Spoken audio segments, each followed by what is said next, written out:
Hello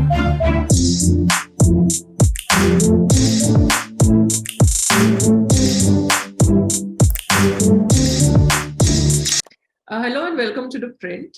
The person sitting with me in front of me today actually does not need any introduction. If you're on Instagram, if you live in probably then you would need an introduction because she's already very well known. She's somebody who's nearing 1 million followers now on Instagram, but she's more popularly known as Dr. Cuterus.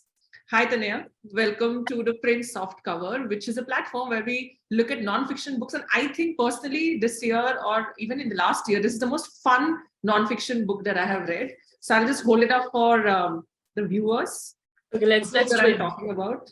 It's also like one of the most fun, I think, covers that I've seen in a while. Oh, honestly, yes. All the credit to the Penguin team. They did such a good job with this, and I'm so excited to be here to talk about my book. It has been quite a journey writing it, and yeah, I'm really happy with what's happened here. So thank you for having me. So let's start actually with the plan of writing this book, because you're already somebody where people have found a safe space, even in a social platform. Actually, people consider your page a safe space to discuss about their bodies, about sex, about genitalia, I think. Okay, so I just want to first learn about your journey of writing this book, because you mentioned, I think in one of your posts, it's the last 1.5 years of you talking about it. So tell us, how did you decide that, okay, I need to put all the information that I'm sharing into a book, and how did the idea and the journey sort of pan out for you? Honestly, I wouldn't say it was even my idea because I had posted a series of posts where I was explaining periods using fairy tales. And I just really enjoyed making that post so much. And then somebody commented that you should write children's books. And I was like, that sounds interesting. Maybe I should write children's books.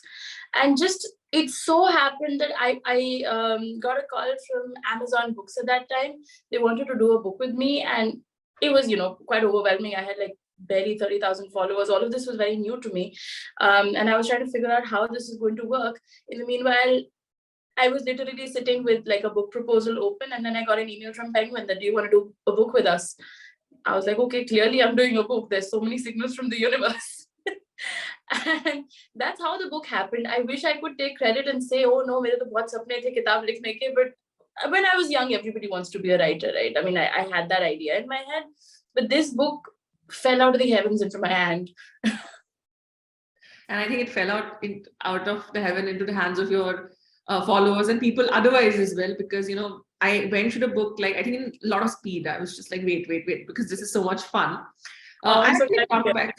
Yeah, because like I said, it's a really amazing font. Like right in the beginning when I was given the book, I'm like, oh, this is such a happy book. Because when you think of anything that's like sex, genitalia, pleasure, anything around that, only two kind of images and extreme images come on, which are extremely clinical, because it's going to be like literally the reproductive organ, or it's going to be slightly shady that you'll be covering at the front of the book so that nobody gets to see what you're reading probably. So this was like a lot of fun also for me. But I'll actually come right down to the point that there is this idea in India, even now till date, people share stories about how when they go to a gynecologist for women, even the doctor sometimes uses language like, do you have a boyfriend, instead of asking if you're sexually active. And you have actually also said that, that in your interviews and in a lot of spaces, you've talked about how fine that the people have a certain kind of mindset, the society has a certain kind of mindset, but that even a medical fraternity is born out of that very society. It's not an exclusive vacuum space where doctors are created out of like some petri dish and they are going to now train. So how, and you are somebody who has been championing public education of like health and all of it from quite some time.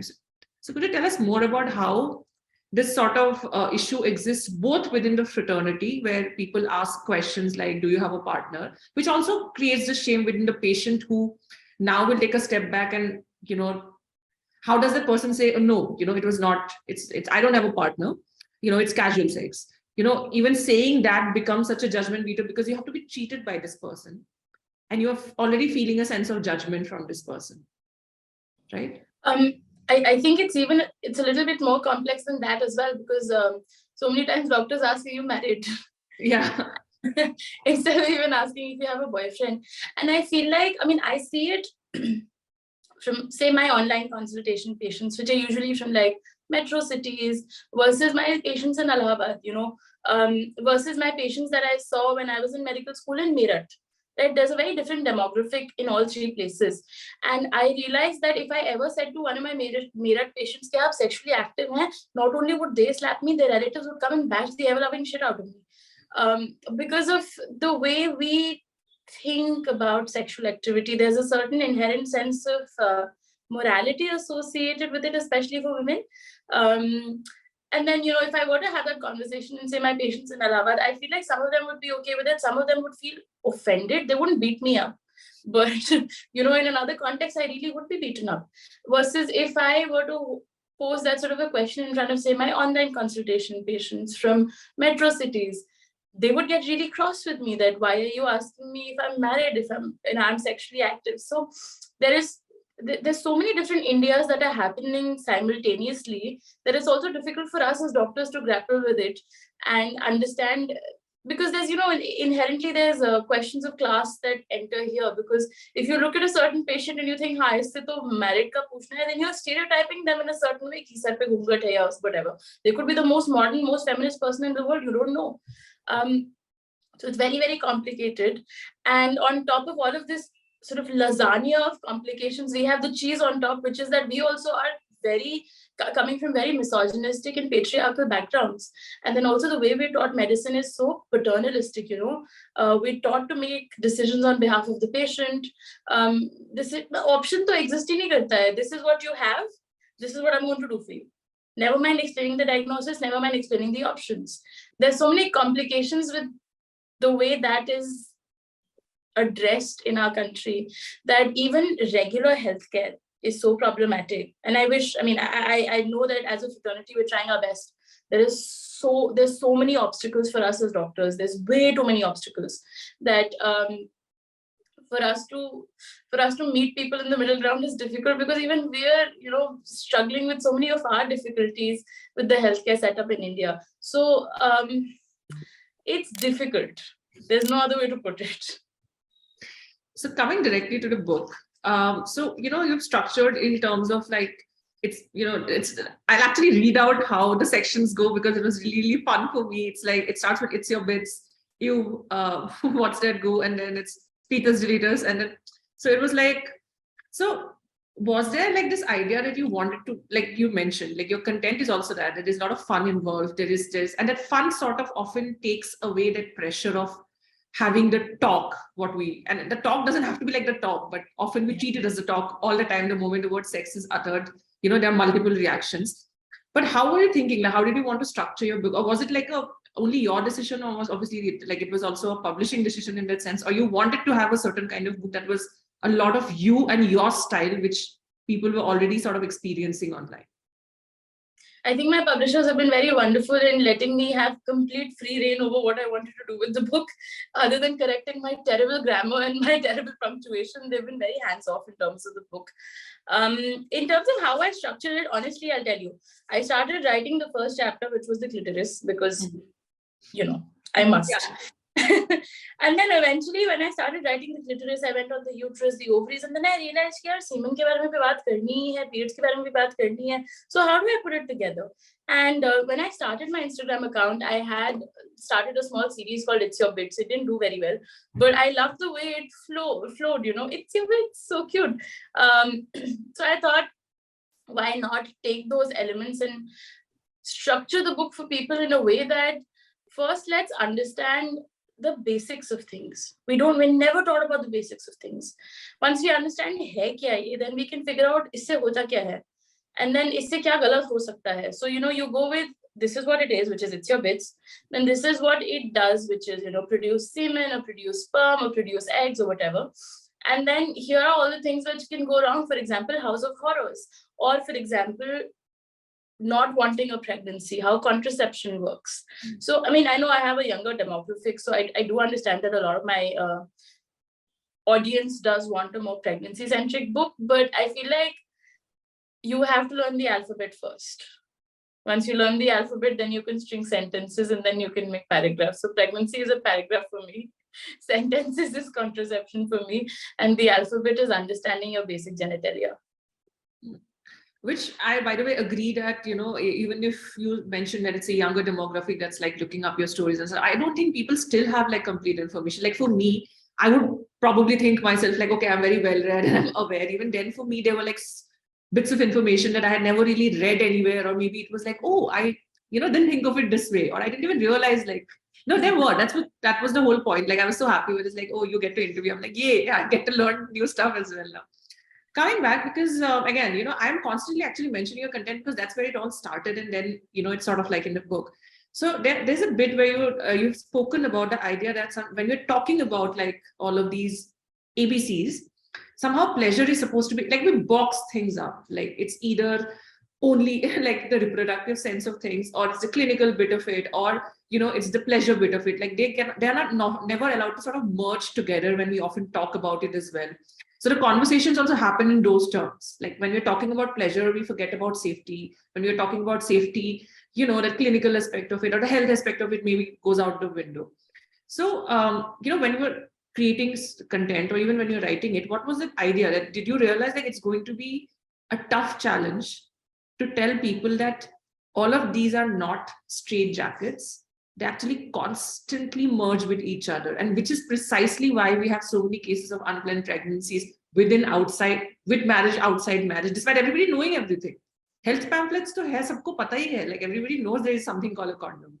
Let's just address that. But there's still things happening because we miss, let's say, it's not, it can be a heat of the moment thing. It's not that you don't know what a condom is or you don't know how to use it, but but things still happen between people. So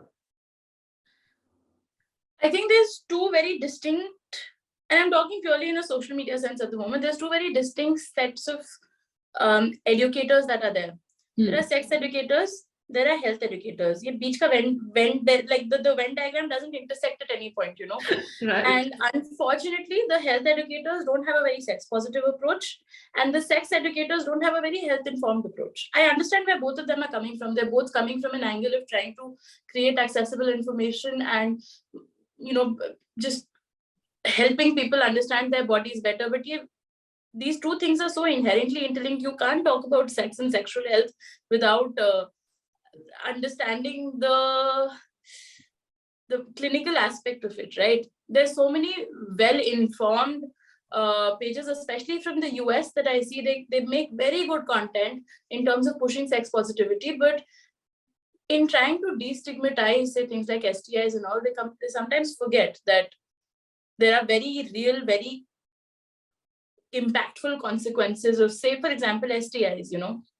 I do understand that they're trying to remove the angle of shame, but that complicates the job for people like me who are doctors, versus where there's health educators who are coming from the best kind of academics and they're trying to push the best kind of messaging, but they're caught up in their own shame so much that they don't know how to make that information chill, I suppose. And I feel like I was trying to be the intersection in that Venn diagram here, that learn everything you can from sex educators, learn everything that you did in medical school, and then put them together to make people informed about their health in a less clinical way, because nobody cares about clinicals, honestly, outside of my fraternity. We're obsessed with it. We love it. But the average person doesn't really care, reasonably so. We're not taught health or science in a very friendly manner. So I think the idea behind it, like, the kind of tagline I have over here, it's from you want to go from awe to awe. You want to appreciate your body and your genitals, but then also be very, very factual about it, be very, very clinical about it without making it dry. This is other fact that I've been thinking about, like while reading your book, and I wanted to ask about it. It's like, is the idea that when it comes to women, and of course I understand it exists in men as well, that there's also like a lot of proliferation of body image. I feel like that's also an element that sometimes get eliminated out of the sex talk. That it's like, let's look at porn, let's look at like representation of two people having sex. Like now I know that now there is still an attempt to bring in different kind of body types, different kind of elements of, okay, even with pleasure, it's not like a heterosexual straight up men, women kind of pleasure that's been talked about, and also like in a very missionary, vanilla, whatever words we want to use, kind of pleasure. But there are so many layers to it that, penetration is not sex. I mean, that ideas that, that people probably learn after one decade later, after when they probably start out, experimenting. I want to talk about what you have to say about this idea that even when we know, even if we, let's say, are very, when you have enough exposure and we know what sex is all about, maybe we've done it, whatever has happened. But do you think that there's an element of also shame? Like, okay, how do I look in the moment of the act? How do I feel desirable in myself? As opposed to, because I feel like when we talk about desire and pleasure, often the conversation also becomes about pleasure or desirable for somebody else, as opposed to do I feel desirable enough on my about myself, and then that is an element which you're also talking about in so many ways, that unless you know about your own bits, unless you are very aware of oh, this makes me happy, this gives me pleasure, this is what I would like to be done to me, this still becomes a halfway experience for people, because you're not really sure what you like, because somehow the primal voice, I need to look hot for somebody else. I don't know if I'm not even sure if I look hot to myself, or what I would like to do to look hot for myself. Like, I just wanted to address that, because I felt like this was this was a conversation I have had with so many of my friends, where they would often bring this up, that I feel very conscious about my body, and it's nothing to do with weight also. Like, I used to feel like, oh, if somebody has like a flat stomach, or stereotype great body, they don't feel it, and then I get friends who would be like, no, we also experience it, because we have these stereotypes in our own head about how the body should look during, how the body should look before. So yeah, something along those lines, I guess I would want to know. I think human beings are so divided in all of their ideas of ye aisa hona chahiye, wo waisa hona chahiye. But one thing that unites us all is insecurity. We're all insecure about something or the other, Even the hottest hot person would feel insecure about something, because unfortunately, especially for women, we are taught that looking hot is the best. That's your primary purpose. You have to look good. You're doing a public service by looking good, and you must look good. And if you're not looking good, there's something inherently wrong with you. You're either lazy, or you're not put together, or whatever. That there's very difficult messages that are sent to women if they don't look a certain way. And I mean, of course, this goes beyond the gender binary as well. This goes on to everybody. There is, I've heard from so many older people who mention that sex becomes really wonderful in your 30s and 40s, because you kind of stop giving a shit. You're like, hai aisa to hai. And I feel like for a lot of people, this is why partnered sex is also so much better, because you know what the other person knows what you look like, right? There's not going to be any surprise here. So you become comfortable, because so many times we're so deep in our heads about, let's do it from this angle, but my flab is going to be visible from this angle, or my breasts are going to be droopy from this angle, or that scar on my butt is going to show from that angle. So half the time it's sort of weird, like there's no mindfulness in sex. We're so concentrated on kaisa dikhega, kaisa hoega, what is that sound, what if that part of my body smells, what about that pigmentation, that you're unable to enjoy the experience of what's happening. Compare it to going to a fine dining restaurant, right? A lot of fine dining restaurants have very particular rules about lights bahut dim rahengi, so you're not overstimulated by, say, light. You can focus on sort of the taste aspect of it. There won't be any smells. They won't put fragrance in your hand wash so that it doesn't interfere with, when your hand comes near your face and you're eating, it doesn't interfere with your sense of the taste you're having. When we have sex, very often it should be like a fine dining experience, but it's actually more like trying to eat a vada pav while running and trying to catch a bus, because there's so many things that are happening simultaneously. So yeah, I think, I hope that some of what's there in the book will help people just understand that their bodies are normal, just human variation is variation. Yeah, because especially you've talked a lot about like when boobs, like, they'll come in all shapes and sizes. They're not even going to be same size and the same body, like, forget about.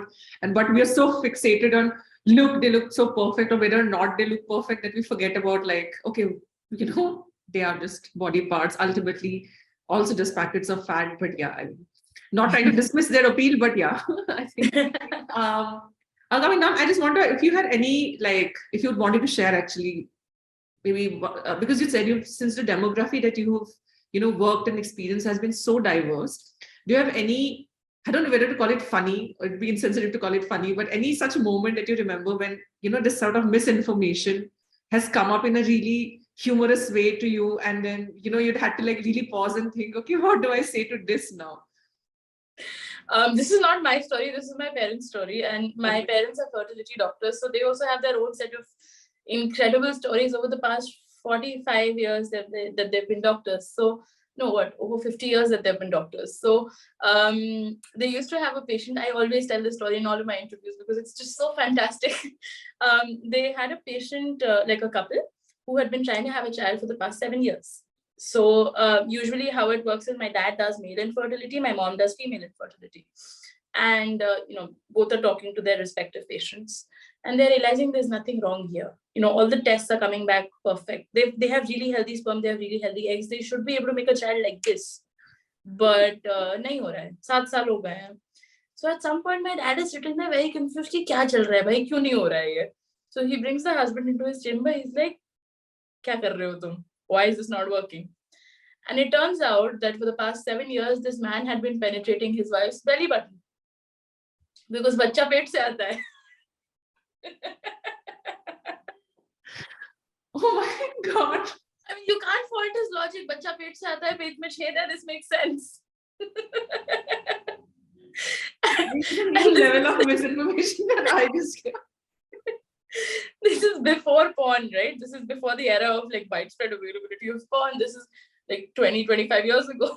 So every time I think about it, it blows my mind on several levels that when this couple must have actually had sex for the first time, they had a baby within like in the same year. Like, they popped it out because they were so healthy reproductively. But they just didn't know it. So similarly, in my own internship, so we had to do these village postings. Where we'd go to the village and we'd talk to, not in my internship, in my third year of medical school.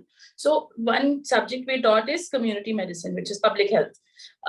We start public health in second year. So second and third year, both we do public health.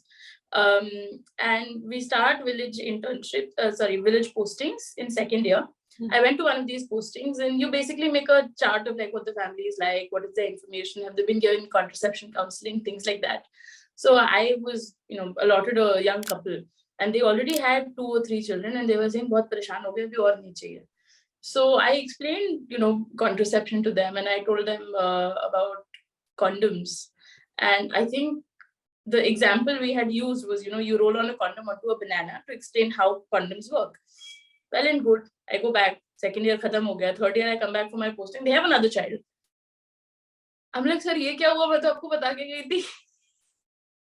He's like, हाँ, केले पे तो चढ़ा के रखा था. So this couple actually put on a condom on a banana and put it to the side, thinking ऐसे contraception होने वाला.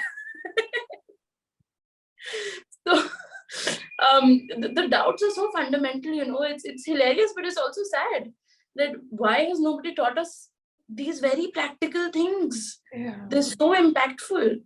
And yeah, I mean, you try to find the humor in these situations because otherwise it's really depressing to think about.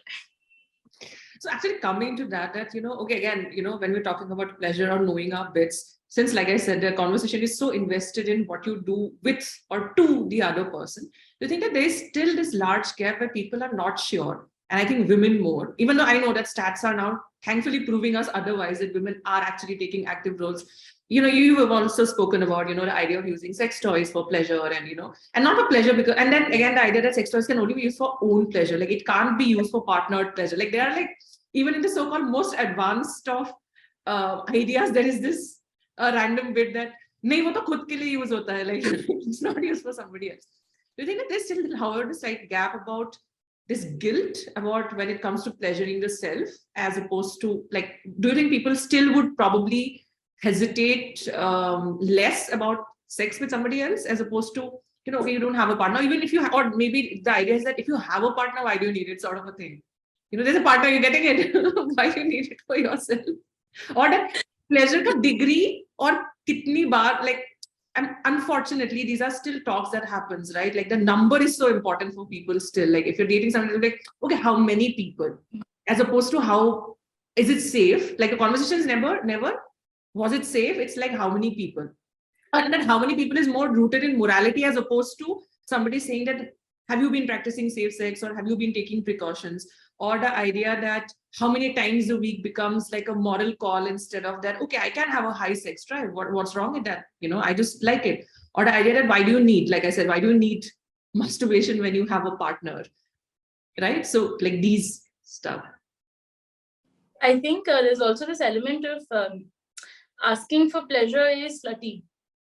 Prioritizing pleasure. Women can't enjoy sex. This is not something they should be enjoying. It's very sort of, if you were to go back to the psychology angle of it, Dr. Freud used to label women as like either nymphomaniacs or frigid. The horror of reading those books. And Dr. Freud has had such a huge impact, unfortunately, on psychosexuality, the psychology of how we understand sex, that koi spectrum hai hi nahi. You can either be some nymphomaniac or you are frigid. You either want sex all the time or you don't want any sex at all. And both of them are bad. So there's no good way to be a woman. There's no good way to be a sexually active woman. And similarly for men, we have such bad examples of what masturbation does to your body on social media, like completely absolute bullshit things that people are saying from pulling out of thin air. I don't know where this is coming from. Actually, I know where this is coming from. I'm kind of addressing it in my book as well. People have this idea that semen is powerful and semen is magical, and semen only contains DNA from your dad. That's it. That's it. Or maybe yourself, in case it's your own semen. But unfortunately, like until the middle of the 1800s, we didn't know about an egg. We thought women are just the vessel. Yahan mitti hai, beej dal do. So power to everybody is going to think beej mein hai. Beach is where the magic is happening. Mitti kya hai? Mitti mein to sab ug raha hai na bas.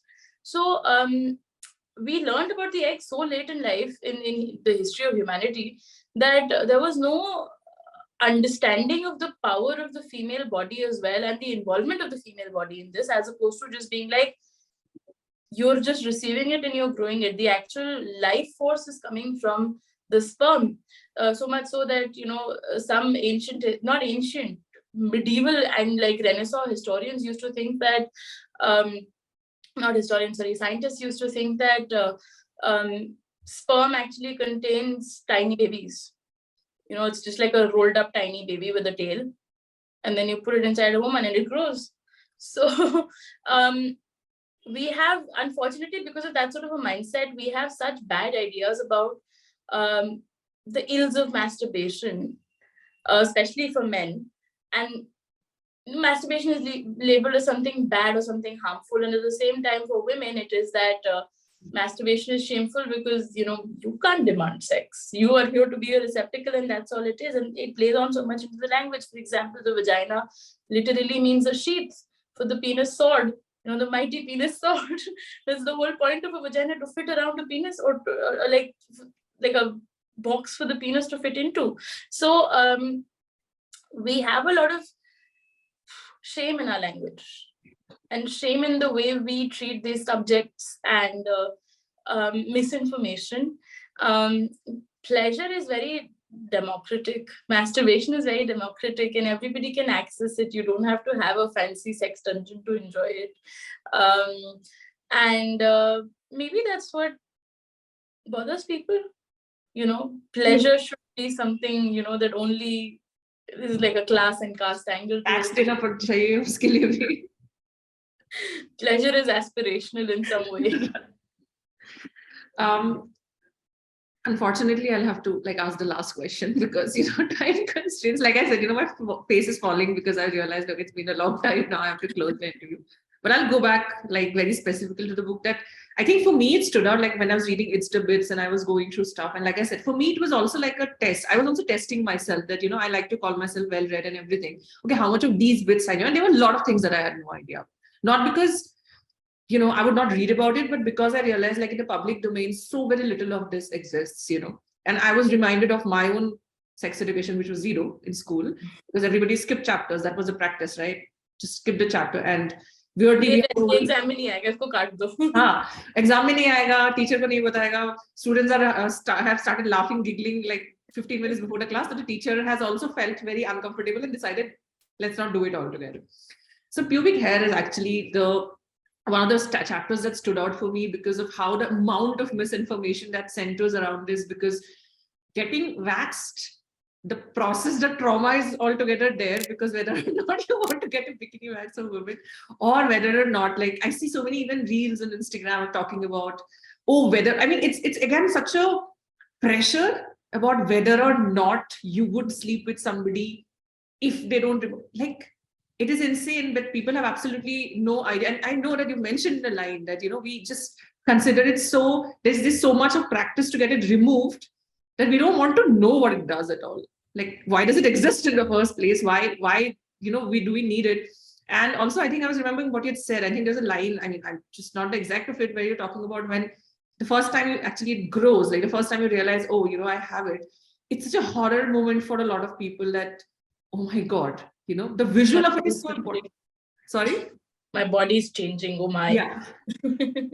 So I think for me personally, I think that was a really, really informative chapter that I wish you could say a few things about, because I really want people to know more about this. I think because probably I'm just like, so like, my God, you guys should ever try it's like people can actually share stories of their first wax and then be like, please, why are we putting ourselves through this? I mean, obviously it's a choice. I understand it doesn't have to be either way.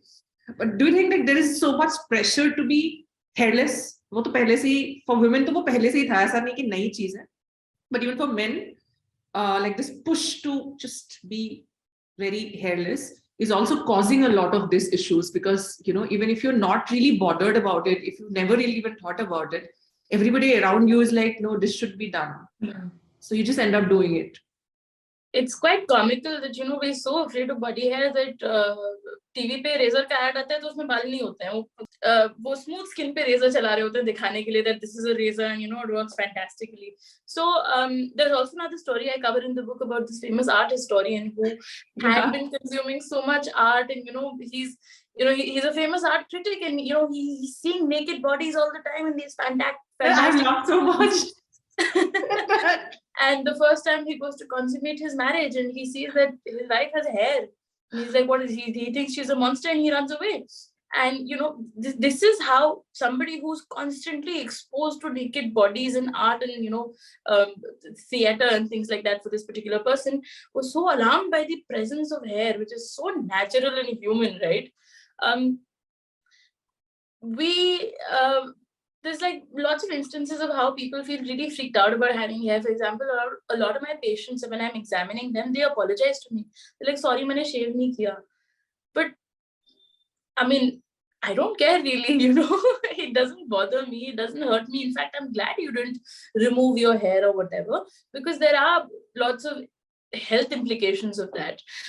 Recently, I saw a post on Reddit where this young girl was asking, I'm about to have sex with my boyfriend for the first time, and I got a Brazilian wax a couple of months back, and it was so painful, and I don't know how to do it again, so please help me with tips on how to feel less pain. And thankfully, a lot of people were saying, you don't have to remove your hair, this is your body, your choice.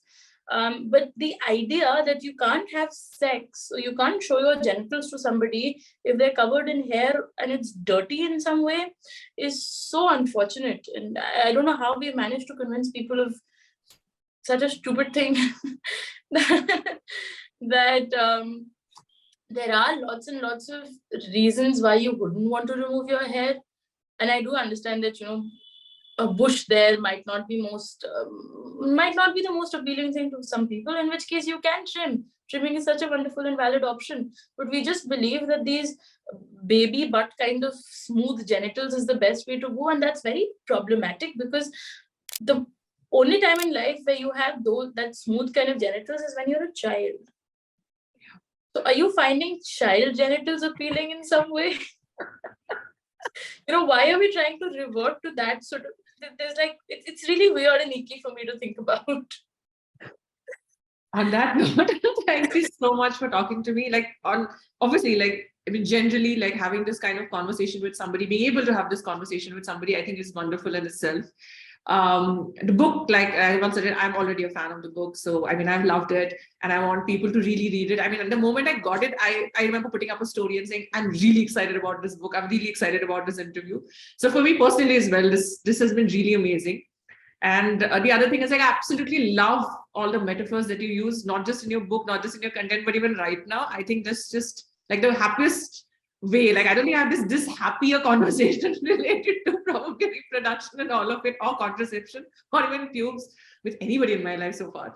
So I think this is a very happy, and I'm best of luck. And I'm sure this is going to be savior for so many people, But yes, best of luck, and thank you so much for talking to me. Thank you so much. It's been so fun talking to you. Thank you.